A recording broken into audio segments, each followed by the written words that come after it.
The morning my son graduated from Harvard, I wore the same pearl earrings I had worn to his kindergarten recital, his first debate competition, his high school valedictorian speech. They were a little scratched now, dulled by time like my hands, but I polished them anyway. Some habits never leave you when you've spent your life preparing for other people's big days. He stood tall in his cap and gown, honors cord shining against the dark fabric. Cameras flashed. People applauded.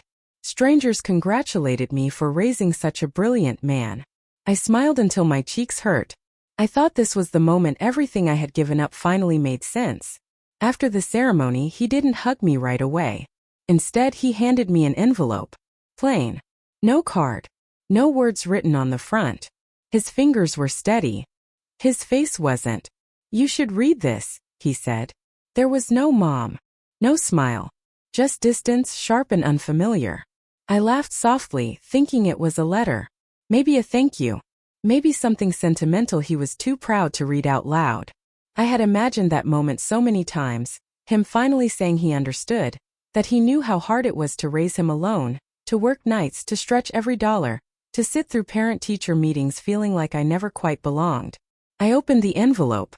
Inside were printed pages, charts, percentages, medical words. My eyes landed on the bold letters first. My hands began to shake. He looked past me at the stone buildings, at his friends, anywhere but my face. "You're not my real mom," he said quietly. I needed to know. The crowd around us kept celebrating. Someone laughed nearby. A champagne cork popped. And in that moment, standing in the shadow of everything I had built for him, I felt something crack. Not loudly, not all at once, but deep inside, where love had lived without question for decades. I didn't read the papers right away. I folded them slowly, as if the numbers might cut me if I moved too fast. Percentages. Charts. Words that sounded important enough to erase a lifetime. "You took a DNA test?" I asked. He nodded. "Last year. I matched with someone. A woman who said she gave up a baby." The word "gave up" burned more than the accusation itself. I searched his face for doubt, for hesitation, for the boy who once cried when I was 5 minutes late picking him up from school. But all I saw was certainty, practiced, rehearsed, hardened. "You lied to me," he said. I deserved the truth. Around us people laughed. Parents hugged their children. Cameras flashed. No one noticed that my world had just shifted. I wanted to tell him that truth doesn't always come from blood. That love isn't measured in markers or databases. That I remembered every fever, every spelling test, every night he pretended not to be afraid. Instead, I asked quietly, "Do you remember who stayed when you couldn't sleep?" He looked away. "That's not relevant." Of course it wasn't. The envelope was relevant. Science was relevant. Everything except years. "I was afraid," I said. "Not of losing you. Of destroying something that was real." "That doesn't make it right," he replied. He walked toward his friends without looking back. I stood there holding the envelope against my chest, realizing that the test hadn't given him answers. It had given him permission to leave. And something told me the truth inside those pages was far from finished with either of us. That night I didn't sleep. The envelope lay open on the desk, pages spread out like evidence in a trial where I was both the accused and the only witness. I read every line slowly this time, forcing myself not to look away. Something felt wrong. The test said there was no maternal match. That much was clear. But there were other details my son hadn't mentioned. Small notes, technical language, a section marked inconclusive relatives. I had learned long ago that the most important truths often hide in the smallest print. I thought back to the day he came into my life.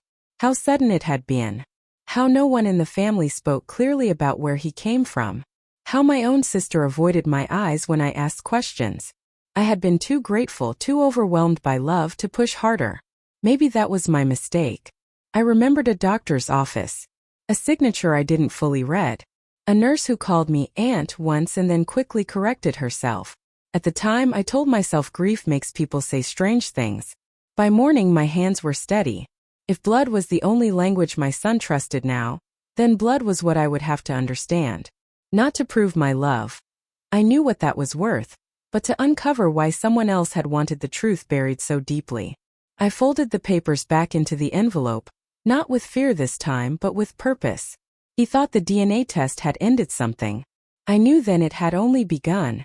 Because if I wasn't his real mother, the real question wasn't who I was. It was who had lied to both of us, and why the test showed gaps no one was supposed to notice. The next day I made calls I hadn't made in decades. Old numbers. Relatives who answered with surprise, then hesitation. People who said my name too carefully, as if it carried weight they didn't want to touch. My sister was the last one I called. There was a pause when I mentioned the DNA test. Too long. Too heavy. You always knew something was different, she said finally. No, I replied.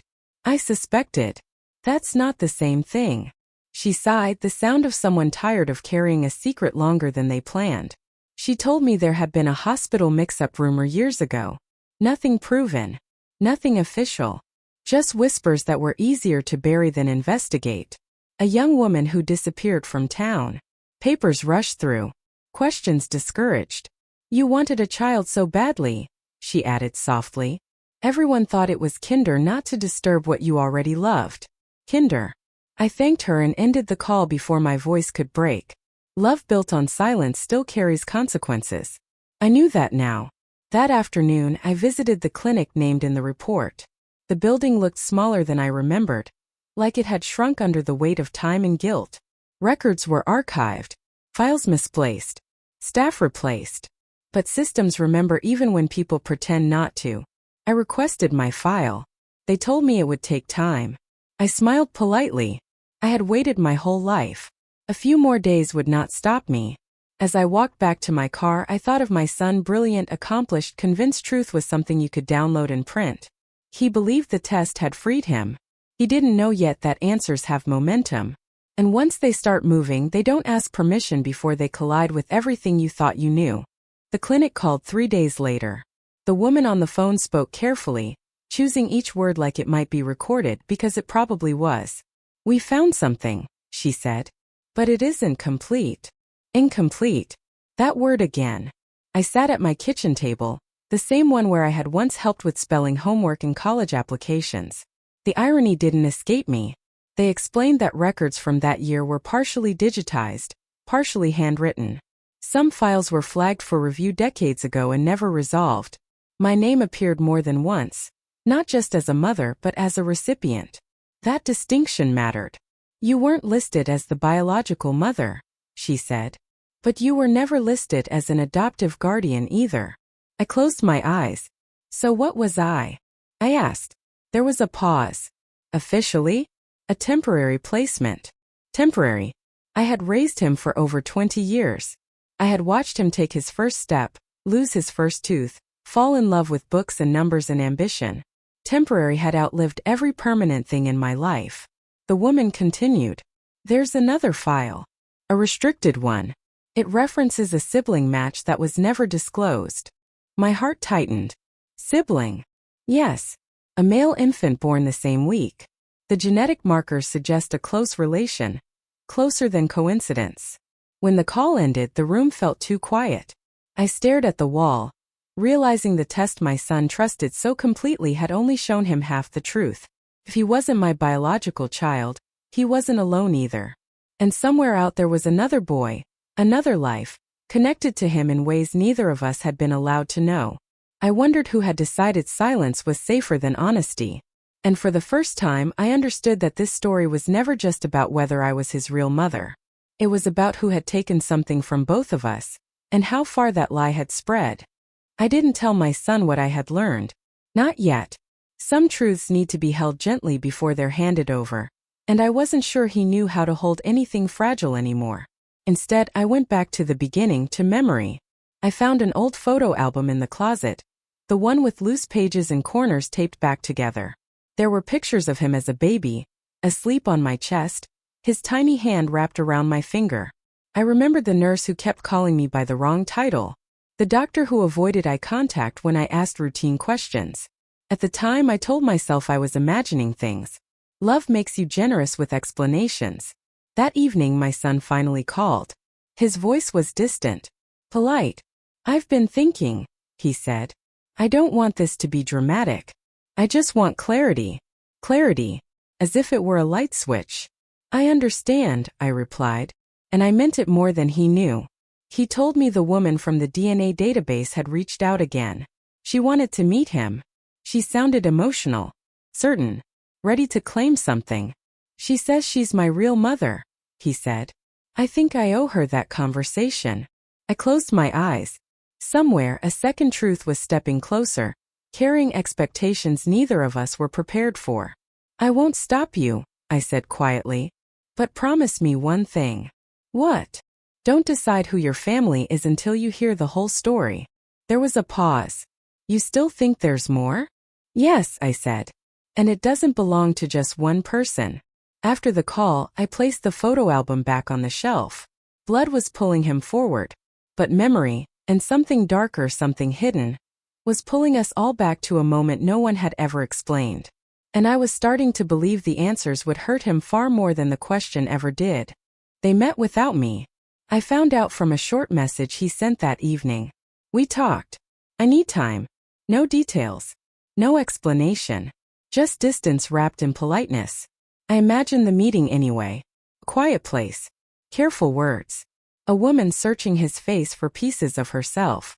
I wondered if she told him she loved him, or if she spoke about fear, youth, and choices made too fast to undo. People always bring reasons. Reasons don't always bring peace.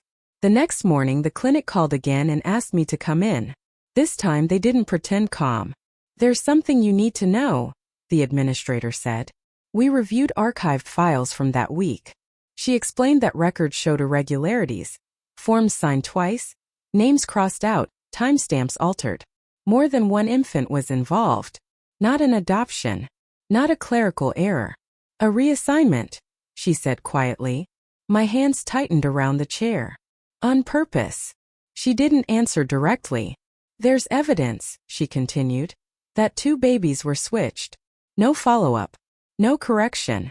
The supervisor resigned months later. Nothing was reported. I felt cold all at once. So the woman my son met, I said, may not be his biological mother, she finished. If that was true, then the DNA test hadn't revealed his origin. It had misled him. And somewhere living an unaware life was another man. Connected by blood, separated by paperwork, erased by silence. As I left the clinic, one truth became unavoidable. The test didn't expose me. It exposed a lie big enough to break everyone who believed it. I waited before calling him. Not because I was afraid of his voice, but because I needed my own to stay steady. Some conversations can't survive shaking hands. When he answered, he sounded different. Quieter. The sharp edge was gone. She wasn't what I imagined, he said before I asked anything.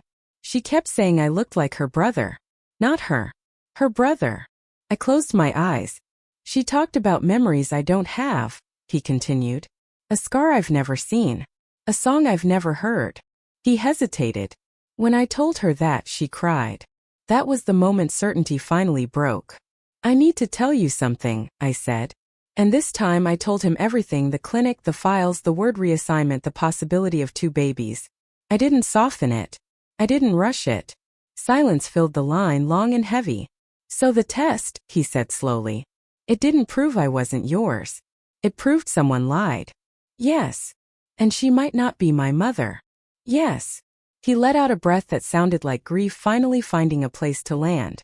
If that's true, he said, then there's someone else. The one the test hinted at. The brother, I replied. I need to find him. I nodded, though he couldn't see it. You should. After we hung up, I sat alone in the quiet, holding the phone like it was something fragile and alive. For the first time since he handed me that envelope, he wasn't pushing me away. He was turning back toward the truth.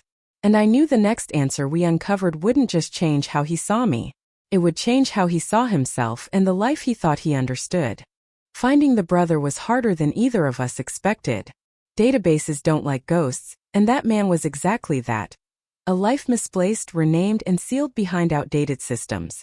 The clinic could only release fragments. A birth date. A city. A note marked private placement. No names. No trail meant to be followed. My son threw himself into the search the way he always did. relentlessly analytically, as if effort alone could bend truth into clarity. Late-night calls, emails to agencies that no longer existed, requests that came back with polite refusals in legal language. One evening he showed up at my door unannounced. He looked smaller somehow, not physically, but stripped of the certainty that had always carried him forward. "I keep thinking," he said, sitting at the table, "what if he had everything I had? Or nothing at all?" I poured tea with hands steadier than I felt. "You're afraid of what you'll owe him," I said. He didn't deny it. "What if he hates me?" he asked. "For living the life he didn't get?" I met his eyes. "Then he'll be honest. And honesty is still better than silence." Days later, the break came from an unexpected place. A partial match uploaded years ago and never pursued. Same birth week.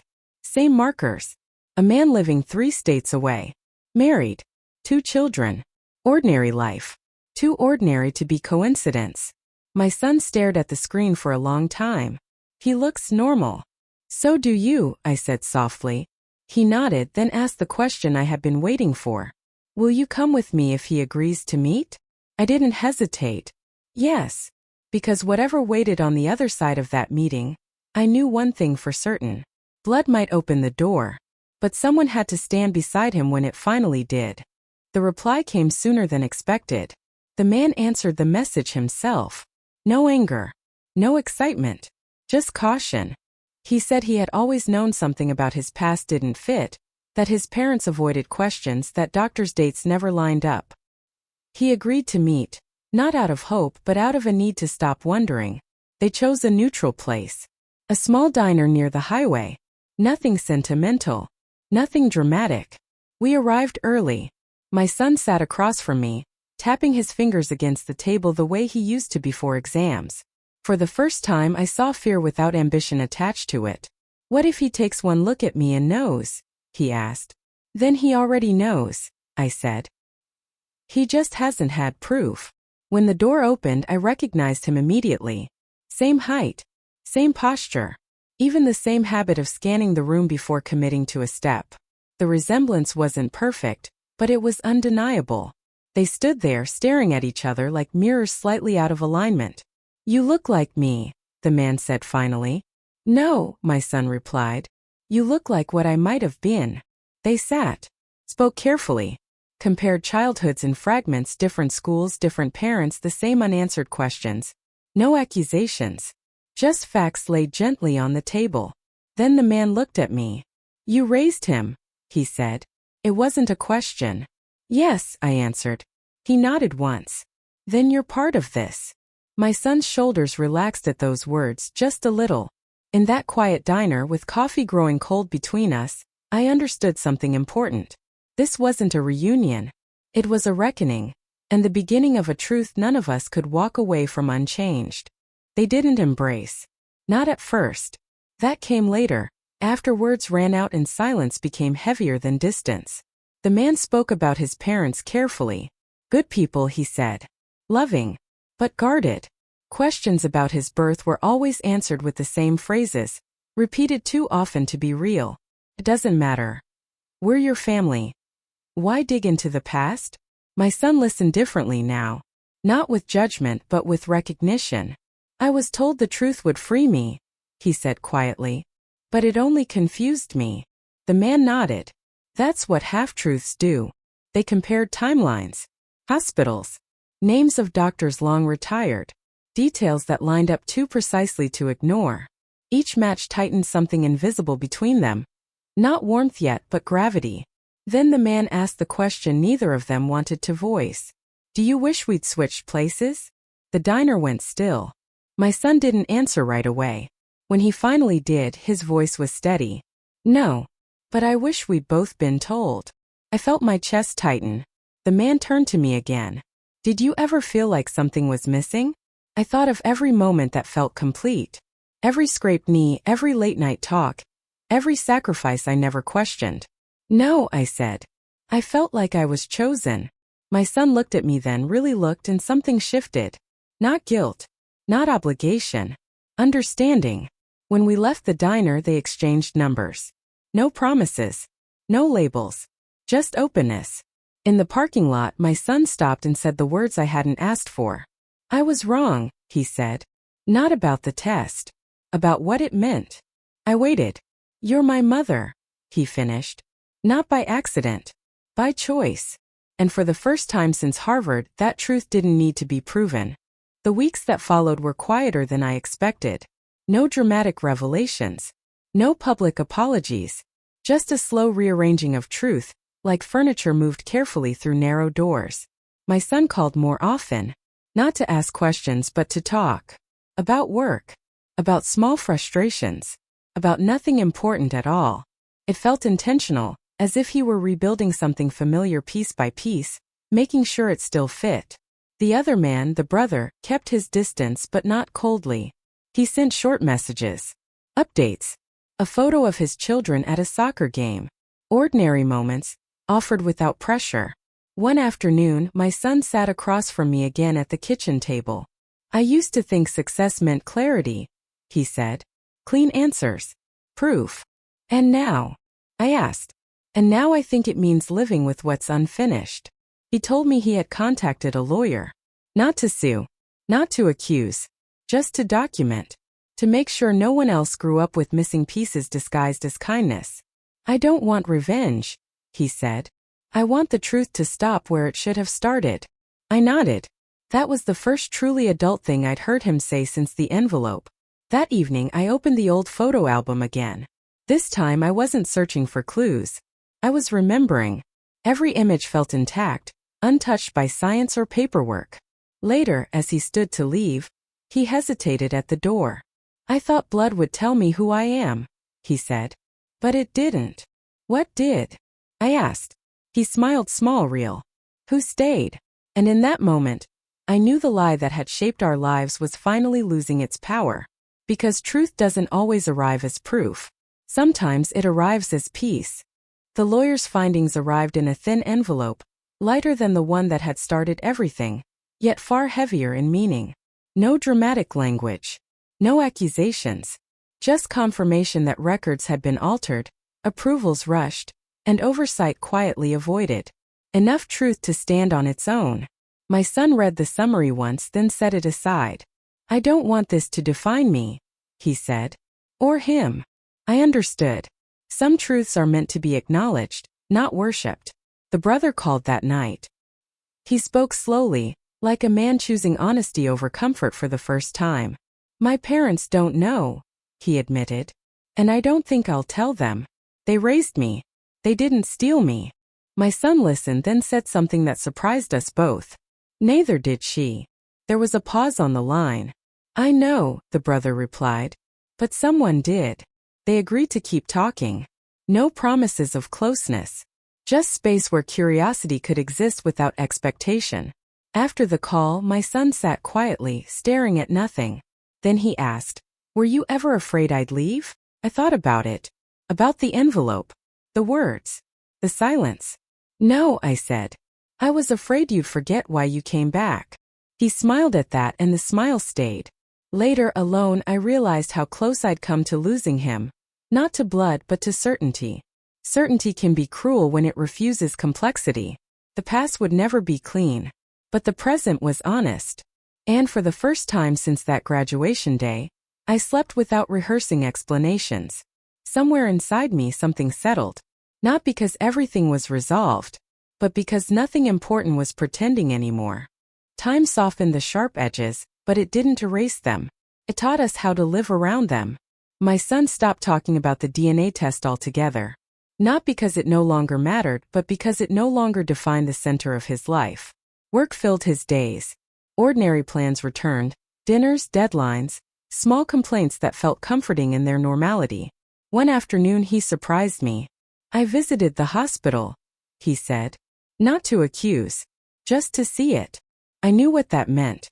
Standing in the place where a decision had been made without consent. Where lives had been rearranged quietly, efficiently, and then forgotten. They didn't recognize me, he continued. No one there knew what happened. Or maybe they chose not to. What did you feel? I asked. Nothing at first, he said. Then gratitude. I raised an eyebrow. For you, he explained. For the life I actually lived. That night he brought over dinner. We ate slowly, talking about nothing important. Halfway through he laughed. An easy sound I hadn't heard in months. "I used to think my story was broken," he said. "Now I think it was just complicated." I nodded. "Most real ones are." Before he left, he stopped at the door and turned back. "You didn't owe me answers," he said. "But you stayed anyway." After he left, I washed the dishes and stood quietly in the kitchen. I realized then that love doesn't disappear when shaken. It either fractures or it proves what it was made of. And ours, tested in the harshest way, had not shattered. It had learned how to breathe again. The first holiday after everything felt different. Not tense, just unfamiliar. Like a room rearranged in the dark. We moved carefully, aware of where the sharp corners used to be. My son arrived early. He brought dessert, slightly overbaked, and apologized for it as if perfection were still a habit he hadn't fully unlearned. "I'm trying not to overcorrect," he said, setting it on the counter. I smiled. "You don't have to prove anything anymore." He nodded, though I wasn't sure he believed it yet. Over dinner he spoke about the brother again. They were still in contact. Messages now, not searches. Updates about work. Shared jokes that didn't reach too deep but didn't stay shallow either. "It's strange," he admitted. "Knowing someone shares my blood but not my life." "Blood explains origins," I said. "Not attachment." He looked thoughtful. "I used to think I needed a clean story. One truth. One answer. And now I think I needed permission to accept more than one." After we ate, he helped me wash dishes. The same motions we'd shared when he was younger, though his hands were steadier now. Adult. Certain in a different way. At the sink he paused. "I was angry," he said quietly. "Not at you. At the idea that my life might have been borrowed." I turned to him. "Nothing you lived was borrowed." He swallowed. "I know. It just took losing you. Almost to understand that." Later, as he prepared to leave, he hugged me without hesitation. No apology. No explanation. Just presence. When the door closed behind him, I stood there longer than necessary, listening to the quiet. The truth had shaken us. But it had also done something unexpected. It had taught us how to stay. Spring arrived quietly, without asking permission. The kind of season that doesn't announce itself but changes everything anyway. My son called one morning with news that surprised me. He had invited the brother to visit. No expectations. No labels. Just coffee and a walk if it felt right. "I don't want to chase something I don't understand," he said. "But I don't want to pretend it doesn't exist either." I respected that. Balance had never been his strength before. It was now. They met without me again, and this time I didn't imagine the details. I trusted them to find their own rhythm. When my son called later, his voice carried something new. Not excitement, not fear, but acceptance. "We're different," he said. "And that's okay." He told me they talked about their children, the brother's kids, my son's plans for someday. About how strange it felt to see familiar gestures reflected in a stranger. About how relief can exist without closeness. "We don't owe each other a shared life," he added. "Just honesty." That evening I sat alone with a cup of tea, thinking about how far we'd come. About how a piece of paper had tried to undo decades and failed. Love, I realized, doesn't demand certainty. It survives confusion. It adapts. It waits. Later that night, my son sent a message. "Thank you for not fighting me when I was wrong." I typed back slowly. "Thank you for coming back when you were ready." I looked around the room, the photos, the quiet proof of a life lived fully, and felt something settle deep inside me. The truth had taken many things from us, but it had also given us something rare. The freedom to choose each other again. The last thing I did was put the envelope away. Not in the trash. Not hidden. I placed it in a drawer with old documents, birth certificates, school records, quiet proof of a life that didn't need defending anymore. The papers had lost their power once they stopped being questions. My son came by that evening without warning. No news. No crisis. Just habit, the kind that returns when something feels safe again. We sat together, not talking much. Outside, the light faded slowly, and I realized how long it had been since silence felt comfortable. "I used to think identity was something you discover," he said at last, like a fact waiting to be uncovered. And now? I asked. And now I think it's something you build. Over time. With people who don't leave when things get complicated. He stood to go, then stopped. I don't regret taking the test, he said.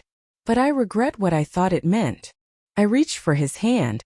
Questions aren't betrayal, I told him. Walking away without listening is. He nodded, understanding more than agreeing. When the door closed behind him, I didn't feel loss. I felt completion, not because everything was answered, but because nothing important was missing anymore. The DNA test had tried to reduce love to numbers. It failed. Because love had already done what blood could not. It stayed.